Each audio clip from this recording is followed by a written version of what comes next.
Hey guys, welcome back to another video. JBT special TET का math section हम solve कर रहे हैं। कल हमने पहला पार्ट इसका डिस्कस कर लिया था, सॉल्व कर लिए थे क्वेश्चन 97 तक। आज 98 क्वेश्चन से स्टार्ट करेंगे।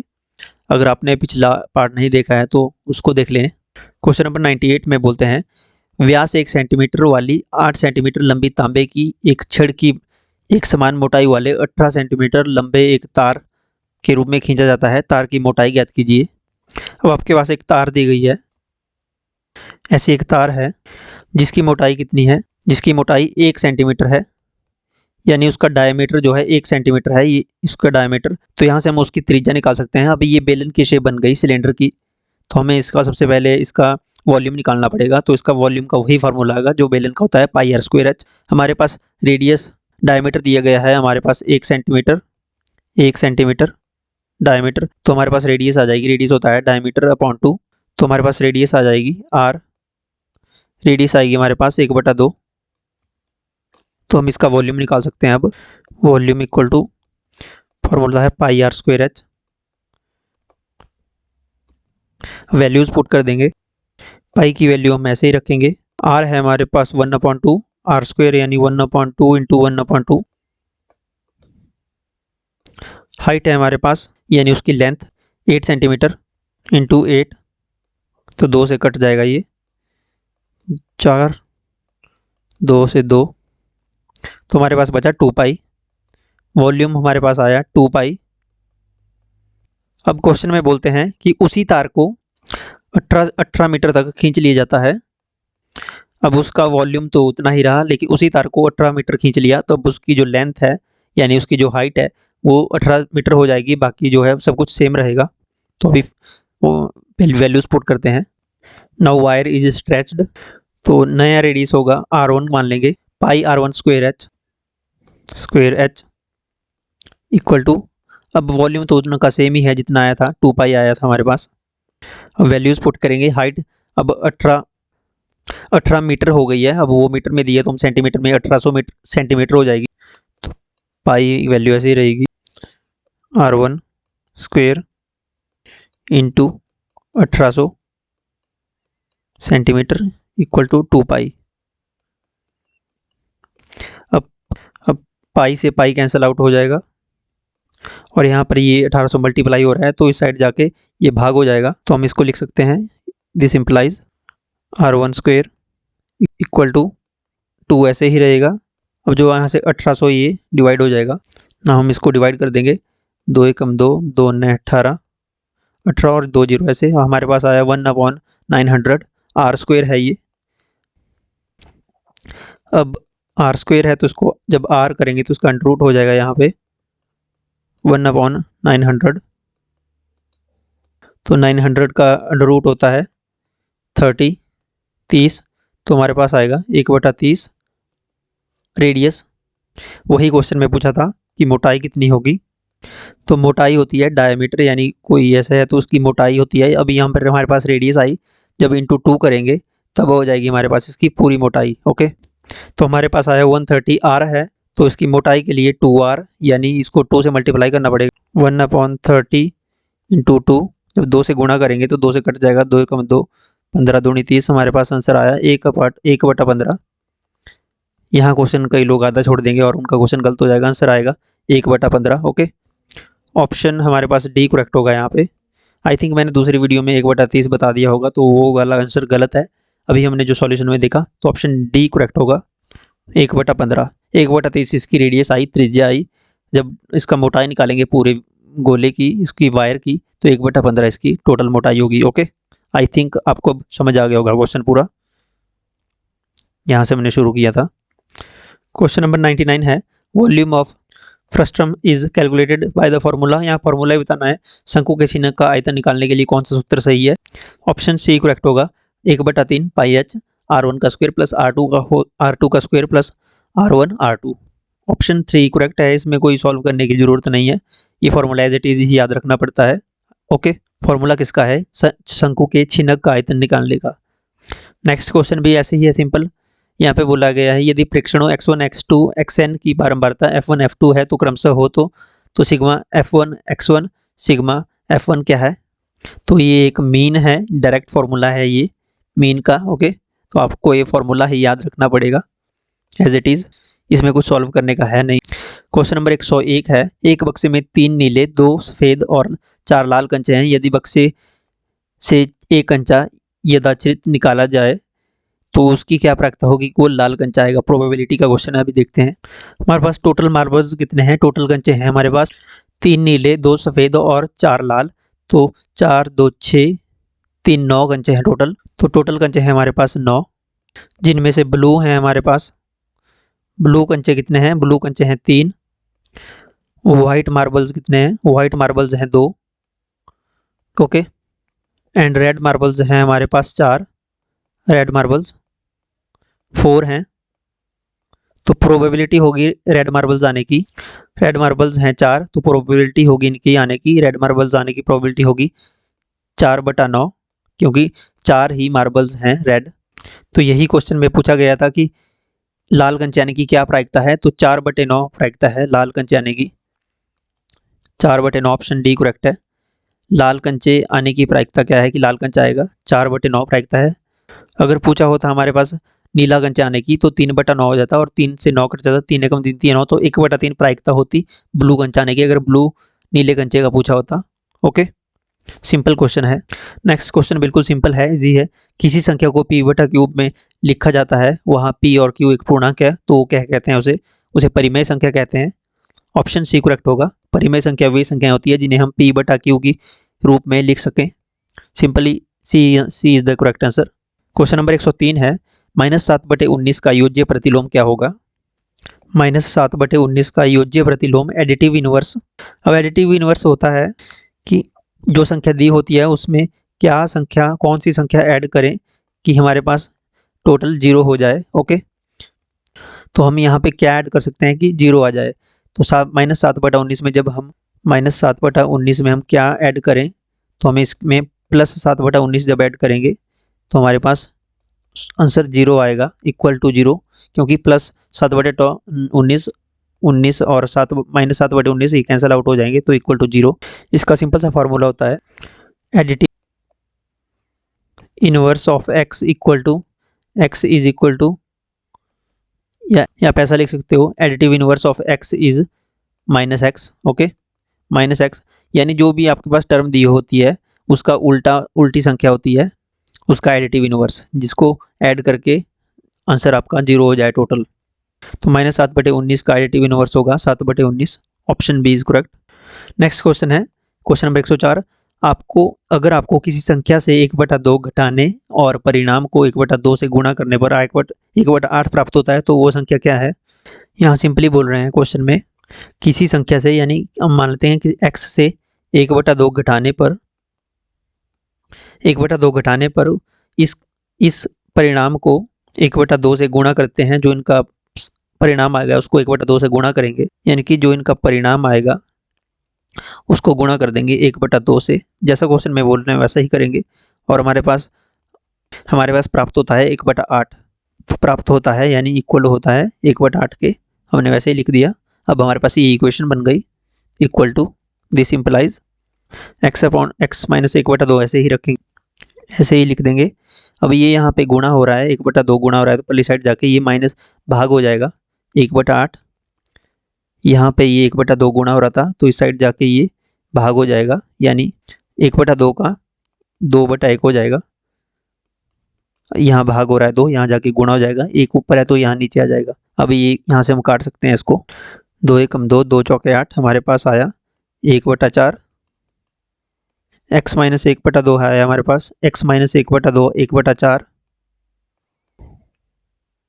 तो यहाँ पे x से 1/2 माइनस हो रहा है, तो पल्ली साइड जाके ये प्लस हो जाएगा, तो हम इसको लिख सकते हैं x इक्वल टू 1/4। यहाँ -1/2 हो रहा है, तो इस साइड जाके ये +1/2 हो जाएगा। अब यहाँ पर हमारे पास इसको हम सॉल्व कर लेंगे एलसीएम लेके, 2 और 4 का एलसीएम आ जाएगा हमारे पास 4, 4 एकम 4, 1 एकम 1, 2 दूनी 4, 2 एकम 2, हमारे पास आया 3/4। x आया हमारे पास 3/4, x इक्वल टू 3/4, वो जो कि हमारा आंसर है। ओके, तो हमारे पास पूछा था कि वह संख्या क्या है, तो वह संख्या 3/4 है, ऑप्शन ए करेक्ट होगा। Option A is correct. 3/4 हमारे पास सॉल्यूशन है। कैसे किया हमने, आपने देखा, सिंपली इक्वेशन है, समीकरण है, इसको सॉल्व करना है। क्वेश्चन नंबर 5 भी सेम है बिल्कुल। तो यहाँ हमें x की वैल्यू फाइंड आउट करनी है, x का मान ज्ञात करना है। तो हम यहाँ क्या करेंगे, x वाली टर्म्स को एक साइड ले जाएंगे और जो बिना x वाली है उनको इक्वल टू के दूसरी साइड। ओके, तो हमारे पास इक्वेशन है 1/2 minus x/2 minus 1/5 equal to x/3 जमा 1/4। तो x वाली हम एक साइड को ले आएंगे, x/2 ऐसे ही लिखेंगे, x + 3 प्लस हो रहा है, यहाँ जाके x - 3 माइनस हो जाएगा। ओके, ये हमने इस साइड ले आए, इसको हम यहाँ ले आए, इक्वल टू 1/4 हम ऐसे ही लिखेंगे। अब यहाँ पे 1/5 माइनस का है तो इक्वल टू के पल्ले साइड जाके ये प्लस का हो जाएगा 1/5। इक्वेशन बन गई हमारे पास। दिस सिंपलाइज। अब इनका एलसीएम लेंगे, 2 और 3 का एलसीएम 6, 2 3 6, 3 × x 3x माइनस ऐसे आ जाएगा 3 दूनी 6, 2x इक्वल टू यहाँ 4 और 5 का एलसीएम 20 आएगा, 4 5 20, 5 एकम 5 जमा 5 चौके 20, 4 एकम 4 इक्वल टू 5 जमा 4 9/20। तो हमारे पास आ गया -3x में से 2x गया तो हमारे पास 1x, तो x/6 इक्वल टू 9/20। फिर से इक्वेशन बन गई, तो यहाँ ये भाग हो रहा है 6, यहाँ जाके गुणा हो जाएगा, x इक्वल टू 9/20 गुणा 6 काट देंगे, 2 3 6, 2 10 20, हमारे पास बचा 9 × 3, 9 3 27/10। ओके, 27/10 हमारे पास x की वैल्यू जो हमारे पास पूछा है, हमारे पास पूछा है कि x का मान क्या होगा, 27/10। ऑप्शन बी करेक्ट है। ओके, 27/10, 27/10 कैसे किया हमने, इक्वेशन थी x वाली एक साइड, बिना x वाली एक साइड, सॉल्व करके सिंपली। क्वेश्चन नंबर 106 है, if ax plus equal to by equal to cz and abc equal to 0 then the value of ax plus yz plus zx। तो इसका आंसर हमेशा 0 आता है, ऑप्शन ए करेक्ट होगा। अगर proof करने लगेंगे तो वो काफ़ी लंबा है, मैं टेलीग्राम पे इसका जो प्रूफ है उसका सॉल्यूशन डाल दूंगा, थोड़ा लंबा है। ओके, अगर if you want to know, option A correct होगा इसका। क्वेश्चन नंबर 107 बिल्कुल सिंपल क्वेश्चन है, ए की am/an घातांक का नियम है। तो ये घातांक का नियम है, इसमें am जमा ऐसा हो जब भी am/an, अब हमारे बेस सेम है, शक्तियाँ सिर्फ अलग हैं, तो और भाग हो रहा है, तो इसको हम लिख सकते हैं a कॉमन है तो am-n। अगर भाग हो तो साइन शक्तियों के बीच शक्तियाँ माइनस हो जाती हैं, अगर ये गुणा हो रहे होते हैं तो शक्तियाँ जमा हो जाती हैं। ओके, तो इसका आएगा am-n, ऑप्शन सी करेक्ट होगा। क्वेश्चन नंबर 108 बिल्कुल इजी क्वेश्चन है, एक आलेख में एक बच्चे द्वारा व्यतीत किया गया समय, सोने की क्रिया में व्यतीत किए गए घंटों को त्रिज्याखंड का अनुपातिक भाग ज्ञात कीजिए। वो कितने घंटे सोया उसकी रेशो ज्ञात करनी है।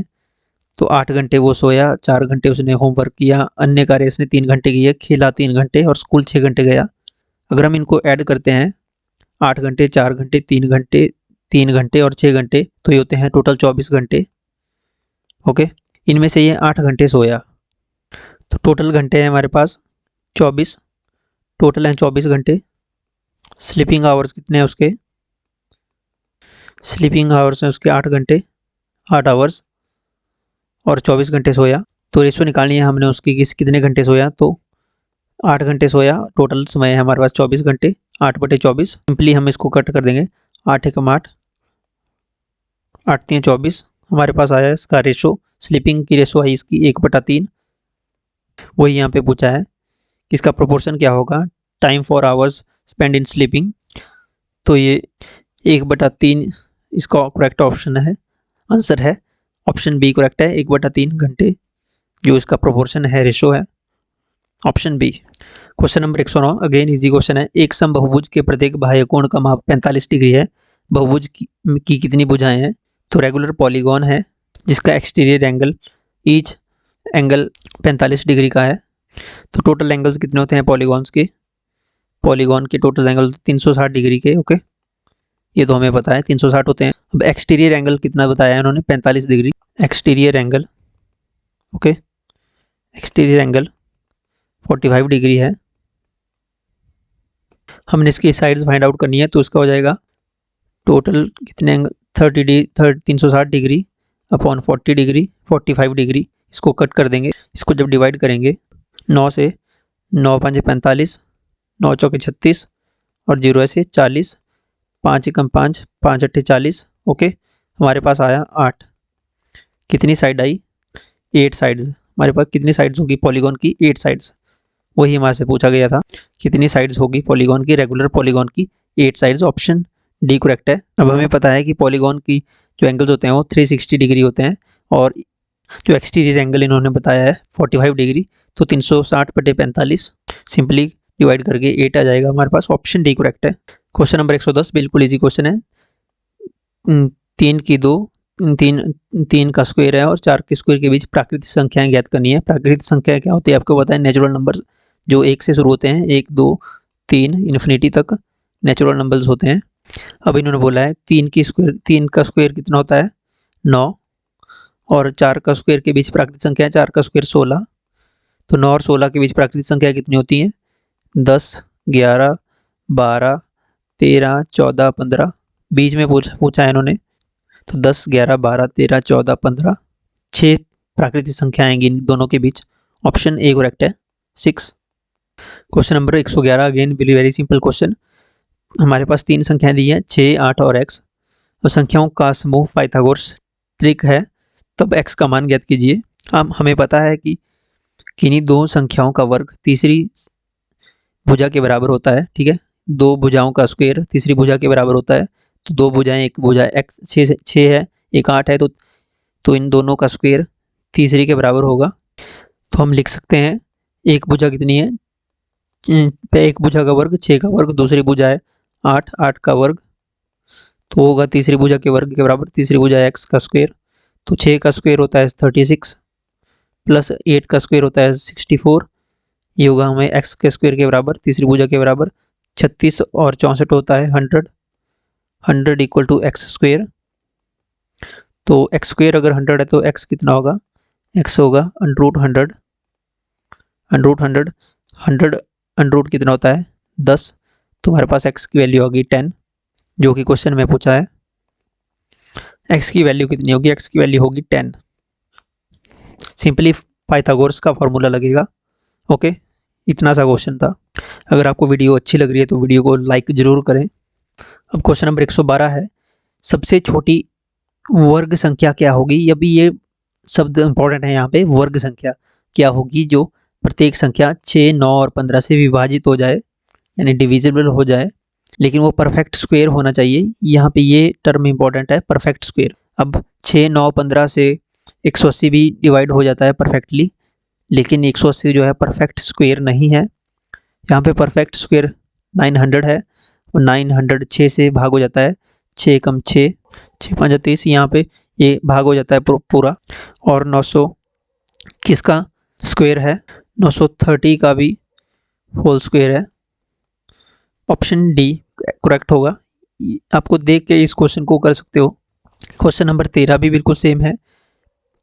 53,240 को किस सबसे छोटी प्राकृतिक संख्या से भाग दिया जाए कि भागफल एक पूर्ण घन हो? अब यहाँ पे घन, पूर्ण घन की बात की है। परफेक्ट क्यूब होना चाहिए जो इसका भागफल आएगा, जो क्वोशिएंट आएगा वो बिल्कुल एक परफेक्ट क्यूब होना चाहिए। इस संख्या को किस पूर्ण संख्या से भाग देंगे? प्राकृतिक संख्या से भाग देंगे, सबसे छोटी प्राकृतिक संख्या से। तो हम डिवाइड करते हैं 53,240 को 5 से, तो 5 एकम 5 5 एकम 5, आगे 3 है तो 32। अब ये जाएगा नहीं तो 0, 5 के 30, 2 बच गए, 5 चौके 20, 4 बचे, 5 अट्ठे 40। हमारे पास आया 10,648। 10,648, 10,648 किसका परफेक्ट क्यूब है? किसका परफेक्ट क्यूब है ये? तो इसको जब सॉल्व करेंगे तो ये 22 का परफेक्ट क्यूब है, 22 का परफेक्ट क्यूब है। 22 गुणा 22 गुणा 22 करेंगे 10,648 आएगा। तो 5 ऑप्शन सी करेक्ट है इसका। 5 से अगर हम भाग देंगे इस संख्या को तो जो भागफल आएगा हमारे पास, क्वोशिएंट आएगा 10,648। हमारे पास जो क्वोशिएंट आया ये परफेक्ट क्यूब है, परफेक्ट क्यूब है ये 22 का। ओके, तो ऑप्शन सी करेक्ट होगा। 5 से अब क्वेश्चन नंबर 114 है 840 अंकित मूल्य वाली एक वस्तु 714 में बेची जाती है, बट्टा प्रतिशत ज्ञात कीजिए। डिस्काउंट परसेंटेज आपको फाइंड आउट करना है। हमारे पास मार्केट प्राइस है, मार्केट प्राइस कितना है, मार्केट प्राइस है हमारे पास 840 रुपये। उसको बेच दिया, सोल्ड हुआ वो 714 रुपये में। डिस्काउंट परसेंटेज हमें निकालना है। डिस्काउंट परसेंटेज का फॉर्मूला होता है डिस्काउंट परसेंटेज को मैंने शॉर्टकट में डीपी लिखा, तो इसका formula market price minus sold price upon market price into 100। तो मार्केट प्राइस हमारे पास 840 माइनस 714 है इसका सोल्ड प्राइस। सेलिंग प्राइस इसका 714 है, हमने 740 लिख लिया, इसको करेक्ट करना पड़ेगा। 714 तो 840 माइनस 714 अपॉन 840 गुणा 100 इक्वेशन होगी। इसको सॉल्व करेंगे, हमारे पास आंसर आ जाएगा 840 माइनस 714 हो गए 126। नेक्स्ट पेज से करते हैं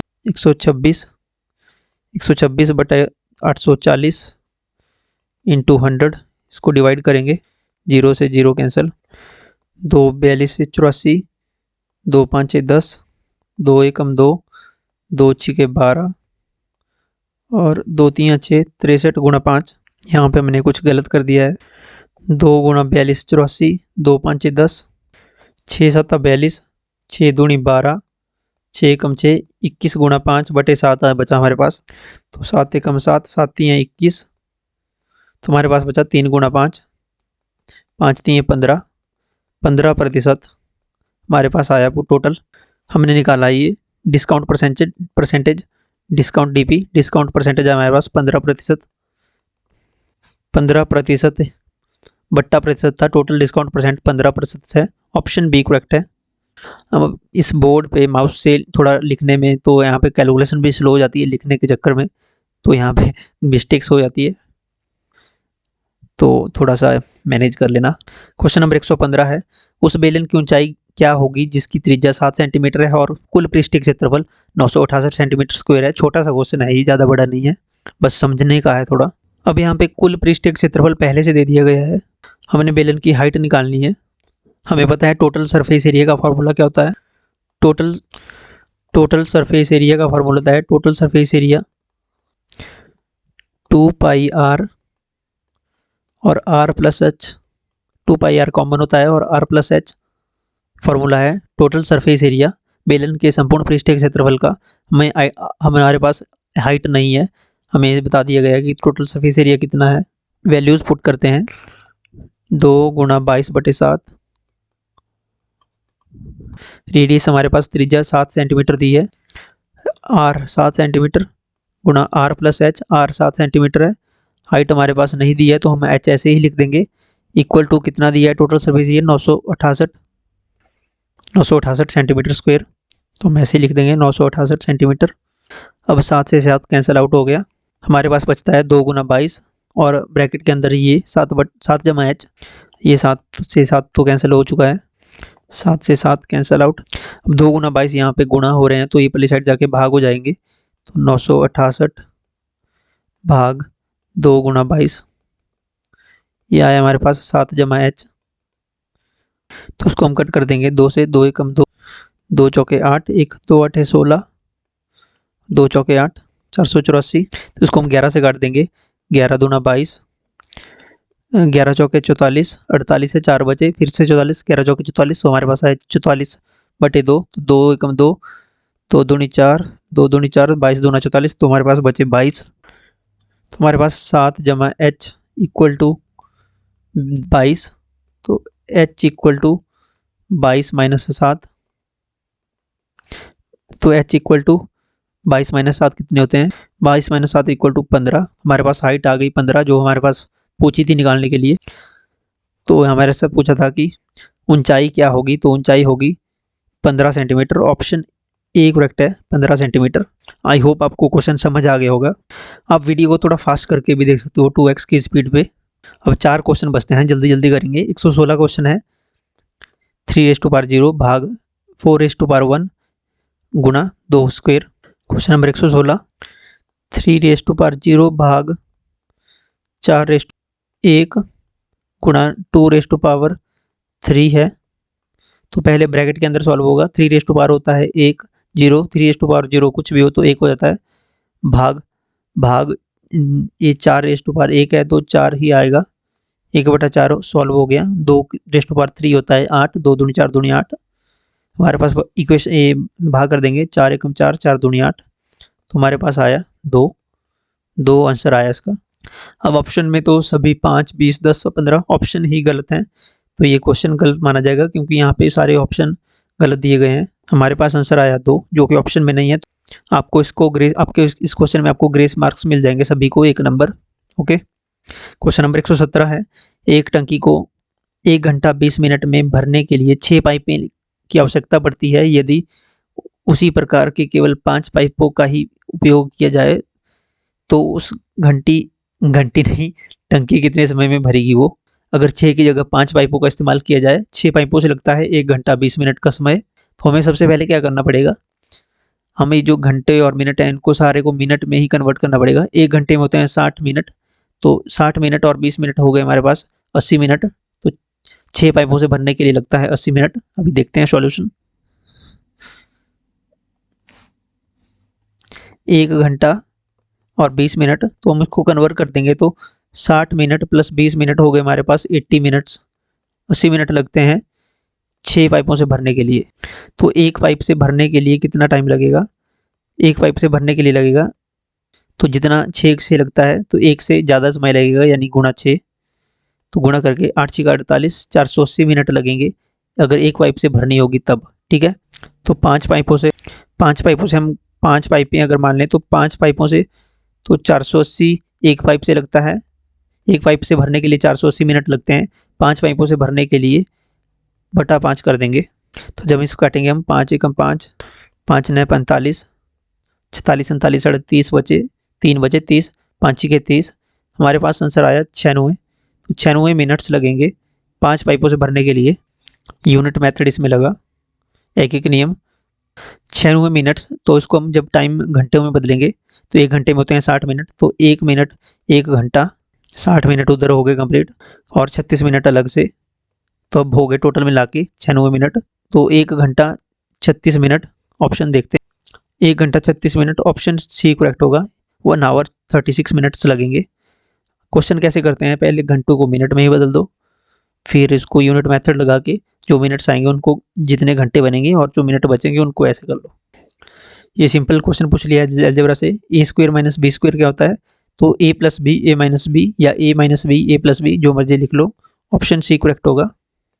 a - b a + b, a² - b holes का होल्स, a² - b² होता है a + b a - b। ये आपको एज इट इज ही याद रखना पड़ेगा।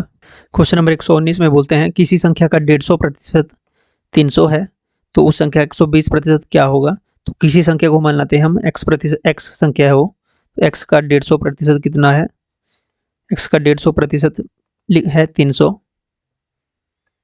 तो क्वेश्चन में है x का, किसी संख्या का बोला है, किसी संख्या का, तो हमने मान लिया x संख्या, तो x का 150% का मतलब गुणा x का 150%, 150% को लिखते हैं हम बटा 100, x का 150% इक्वल टू कितना है 300 के बराबर है। तो इसको हम काट लेंगे, 0 से 0 कैंसिल, 5 दूनी 10, 5 3 15, तो हमारे पास आया 3x बटा 2 है हमारे पास 300, तो 2 चला गया पल्ली साइड, हो गया 600, 3x हो गया 600, तो x हो गया 600 बटा 3, ये 3 नीचे आ गया, 3 एकम 3, 3 दूनी 6, 200, तो x आ गया हमारे पास 200, x आ गया 200। तो वो संख्या, तो क्वेश्चन में बोला है कि तो उस संख्या का यानी 200 का 120% कितना होगा। तो हमने वो संख्या तो निकाल ली, x 200 आया, तो उस संख्या का 120% निकालना है। अब उस संख्या का 120% यानी 100 गलत हो गया, उस संख्या का यानी 200 का 120% का 120% यानी 120 गुणा 100, तो 2 0 से 2 0 कैंसिल, 120 गुणा 2 240, तो ऑप्शन 240 आंसर करेक्ट होगा। 240 कितना होगा 240, ऑप्शन डी करेक्ट है 240। लास्ट क्वेश्चन है इस पेपर का, दूध का भाव 25% बढ़ जाने से एक परिवार अपना दूध खपत कितने प्रतिशत कम कर दे कि खर्च पहले जितना हो। तो हमें इसमें सपोज करना पड़ेगा। सपोज करिए कि 100 रुपये में लीटर दूध आता है, 1 लीटर, 100 रुपये में 1 लीटर दूध है, तो 25% बढ़ गया, यानी 125 रुपये का 1 लीटर दूध आने लगा। 25% बढ़ गया तो 1 लीटर दूध आने लगा 125 रुपये में। तो यहाँ पूछा है कि कितने प्रतिशत खपत कम कर दे कि खर्च पहले जितना हो जाए। तो इसके लिए हमें सिंपली जितनी बड़ा है उतना 25% बटा 25 बटा और टोटल कितना है 125 रुपये गुणा 100, इसको डिवाइड करेंगे जब 25 चौके 100, 25 5 125, 5 एकम 5, 5 5 25, 5 गुणा 4 बचा यहाँ पे 5 चौके 20। 20% अगर हम कम करेंगे तो खपत बराबर हो जाएगी। 20% खपत जब हम कम करें तो खर्च पहले जितना हो जाएगा। ऑप्शन बी करेक्ट है, 20%। आई होप अब आपको क्वेश्चन सारे क्लियर हो गए होंगे, doubts. Thanks for watching this video. अभी हम और सीरीज़ भी स्टार्ट करें, साइकोलॉजी की और जीके सेक्शन की, हिमाचल जीके की, करंट अफेयर्स भी करते रहेंगे हम बीच बीच में। तो चैनल के साथ बने रहिए और चैनल को सब्सक्राइब कीजिए। अगर वीडियो आपको अच्छी लगी तो वीडियो को लाइक कीजिए। टाइम हो रहा है अभी 9:30 रात के, तो अभी अपलोड करेंगे video. Thank you so much for watching this video till the end. Have a nice day, good night. दिन में देख रहे होंगे वीडियो तो आपके लिए हैव अ नाइस डे है।